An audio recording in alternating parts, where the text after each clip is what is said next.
Hello कप्तानों, कैसे हैं आप लोग? सभी अच्छे होंगे। आप सभी का एक बार पुनः ऑनलाइन प्लेटफॉर्म एग्जाम वाला विद योगिता मुकाती में स्वागत है। जैसा कि आपको पता है, अभी इस सीरीज के अंतर्गत जो चल रहा था वो पॉलिटी सब्जेक्ट चल रहा है। एक सेकेंड। ठीक है, पॉलिटी सब्जेक्ट चल रहा है। पॉलिटी सब्जेक्ट में अभी हाल फिलहाल जो चल रहा है वो हम लोग भाग 5 तक आ चुके हैं। भाग 5 जो कि आर्टिकल सबसे बड़ा है ना? ये पूरा भाग 5 मैं आपको करवा चुकी हूँ। आर्टिकल एज ए आर्टिकल देखें तो अभी बहुत बड़ा है। 52 से 151 तक हमें पढ़ना है। तो मैं आपको जो करा चुकी हूँ वो आर्टिकल 104 तक करा चुकी हूँ।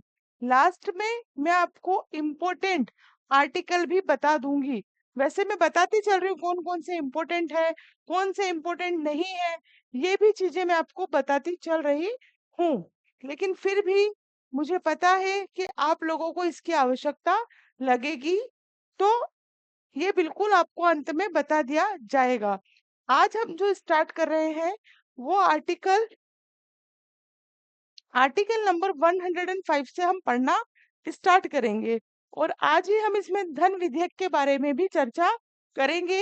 धन विधेयक के साथ साथ संयुक्त अधिवेशन, आज के जो टॉपिक है ये दोनों संयुक्त अधिवेशन और धन विधेयक, ये दोनों इंपॉर्टेंट टॉपिक है। आप इन्हें अच्छे से कर लें, कई बार एग्जाम में पूछा गया है। चैनल को सब्सक्राइब नहीं किया तो आप इसे सब्सक्राइब करें, वीडियो को लाइक करें और अधिक से अधिक लोगों तक इसे शेयर करें। यही मेरी गुरु दक्षिणा है। ठीक है, चलिए। 105, 106, 107 ये तीनों आर्टिकल इतने इम्पोर्टेंट नहीं है, लेकिन पॉलिटी में है। तो एक कहा जाता है कि सरसरी निगाह से आपको इसे देख लेना चाहिए। आर्टिकल 105, आर्टिकल 105 संसद के सदनों और उसके सदस्यों तथा समितियों की शक्तियों, विशेषाधिकारों और उन मुक्तियों से संबंधित है।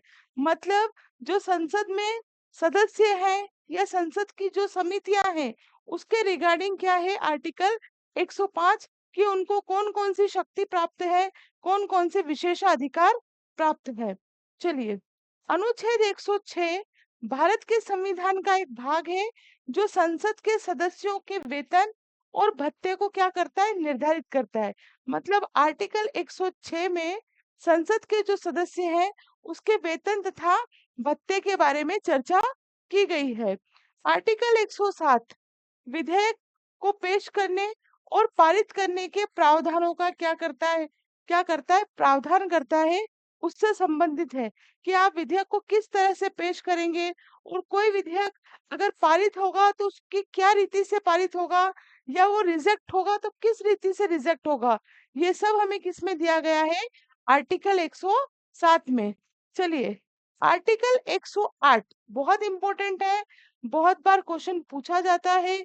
जैसे कि डायरेक्टली भी पूछ लेता है कि संयुक्त अधिवेशन का जो विवरण है वो कौन से आर्टिकल में है, इसकी अध्यक्षता कौन करता है। ये संयुक्त अधिवेशन के बारे में बहुत बार क्वेश्चन पूछे गए हैं। आर्टिकल 108, आर्टिकल 108 यह कहता है, यह क्या कहता है कि आप संयुक्त अधिवेशन का मतलब होता है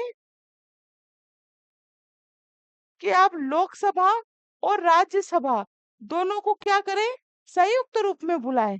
किस किस स्थिति में बुलाया जाता है, कौन कौन सी ऐसी परिस्थितियां हैं जिसमें हम संयुक्त अधिवेशन बुला सकते हैं।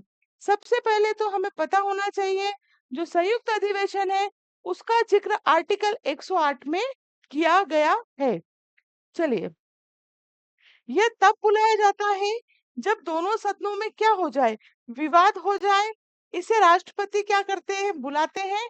और इसकी अध्यक्षता, ध्यान रखिएगा, राष्ट्रपति करते हैं ना उपराष्ट्रपति, ना ही राष्ट्रपति करते हैं ना ही उपराष्ट्रपति।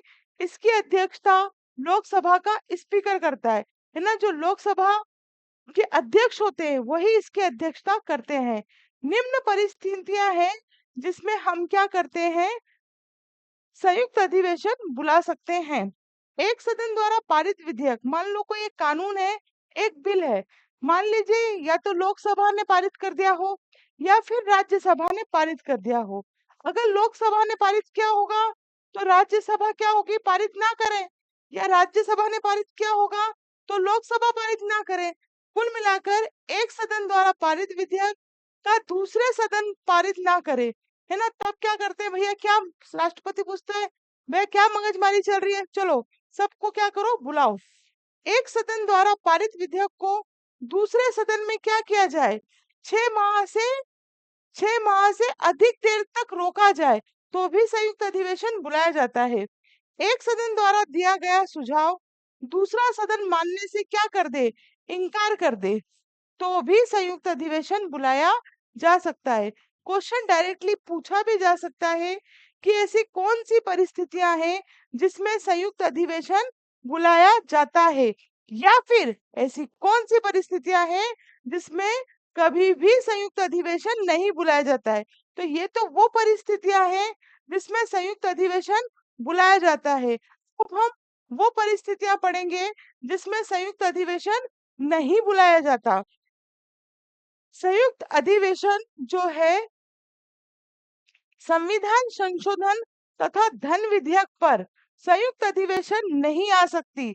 संयुक्त अधिवेशन न तो धन विधेयक पर न ही संविधान संशोधन, इन दोनों सिचुएशन पर संयुक्त अधिवेशन नहीं बुलाया जाता। बराबर, समझ में आया? चलो आगे। अब तक टोटल 3 बार संयुक्त अधिवेशन बुलाया गया है। दहेज अधिनियम 1961, बैंकिंग 1970, पोटा, ये एक कानून है ना, आतंक विरोधी मामले को रोकने के लिए पोटा, इस पे भी 2001 में संयुक्त अधिवेशन बुलाया जा चुका है। हालांकि अब ये कानून निरस्त हो चुका है 2004 में, ठीक है। लेकिन अगर पूछ ले कि संयुक्त अधिवेशन कितनी बार बुलाया गया है, तो अभी तक टोटल 3 बार संयुक्त अधिवेशन बुलाया गया है।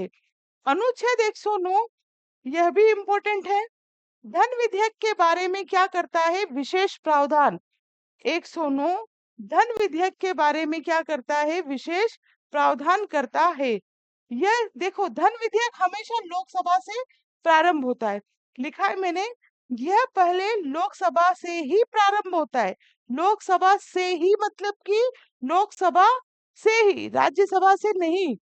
राज्यसभा इसे 14 दिनों से अधिक नहीं रोक सकती। धन विधेयक पर दिया गया प्रस्ताव लोकसभा मानने के लिए बाध्य नहीं है। इट मीन्स धन विधेयक के मामले में लोकसभा के पास ज्यादा शक्तियां हैं। साफ कह रहा है कि पहली बात तो भैया ये लोकसभा में ही आएगा। दूसरी बात, राज्यसभा 14 दिन से अधिक रोक नहीं सकती। तीसरी बात, राज्यसभा अगर कुछ बोले तो लोकसभा मानने के लिए बाध्य नहीं है, उसे अच्छा लगेगा तो मानेगी, अदरवाइज जय श्री राम। कोई विधेयक धन विधेयक है या नहीं, इसका निर्धारण लोकसभा अध्यक्ष करता है। यह विधेयक राष्ट्रपति के पूर्व अनुमति से आता है, मतलब आने से पहले क्या कर ली जाती है, राष्ट्रपति की अनुमति ले ली जाती है। इसलिए इसे राष्ट्रपति पुनर्विचार के लिए लौटा नहीं सकता। अब राष्ट्रपति से जब अनुमति ले ही ली और वो वापस जब साइन के लिए जाएगा तो थोड़ी ना राष्ट्रपति पहुंचा सकता है, क्योंकि राष्ट्रपति की अनुमति से तो विधेयक आया है। मुझे लगता है आपको बात समझ में आ गई होगी। आगे चलते हैं। आर्टिकल 110, ठीक, बहुत इंपॉर्टेंट है धन विधेयक। धन विधेयक आपको अच्छे से पढ़ना है, संयुक्त अधिवेशन आपको अच्छे से पढ़ना है। आर्टिकल 110, इसमें धन विधेयक की क्या है, परिभाषा है। 109 में क्या है, धन विधेयक के बारे में विशेष प्रावधान। 110 में धन विधेयक की परिभाषा। 111 में विधेयक पर राष्ट्रपति की अनुमति। किसी विधेयक पर राष्ट्रपति 3 प्रकार से क्या करते हैं, प्रतिक्रिया करते हैं। या तो विधेयक को रद्द रद्द कर देंगे कि नहीं भैया इसको क्या करो, हटाओ, या उसको पुनर्विचार के लिए पहुंचाएंगे, या जेबी विटो का प्रयोग करेंगे, उसको घड़ी करके जेब में रख लेंगे, इसको बोलते हैं जेबी विटो, ठीक है। तो विधेयक को रद्द कैसे करते हैं, 42वां संशोधन द्वारा यह अधिकार छीन लिया गया। पुनर्विचार, विधेयक को पुनर्विचार के लिए लौटा सकते हैं, यह अधिकार 44वां संशोधन द्वारा दिया गया। और ये जेबी विटो। अनुच्छेद 112 बहुत इंपॉर्टेंट है, इस पे आप 5 स्टार लगा सकते हैं। इसमें बजट की चर्चा है। बजट का अर्थ होता है चमड़े का थैला। ठीक है, बजट का क्या अर्थ होता है? चमड़े का थैला। 112 इसके अंतर्गत बजट की चर्चा की गई है। अच्छा आगे लिखा है इसमें, अब सुनिएगा ध्यान से। और संविधान में बजट शब्द की चर्चा नहीं है। ठीक है, इसके स्थान पर क्या है? वार्षिक वित्तीय विवरण। ठीक है, वार्षिक वित्तीय विवरण। बजट क्या होता है? सबसे पहले लोकसभा में प्रस्तुत होता है।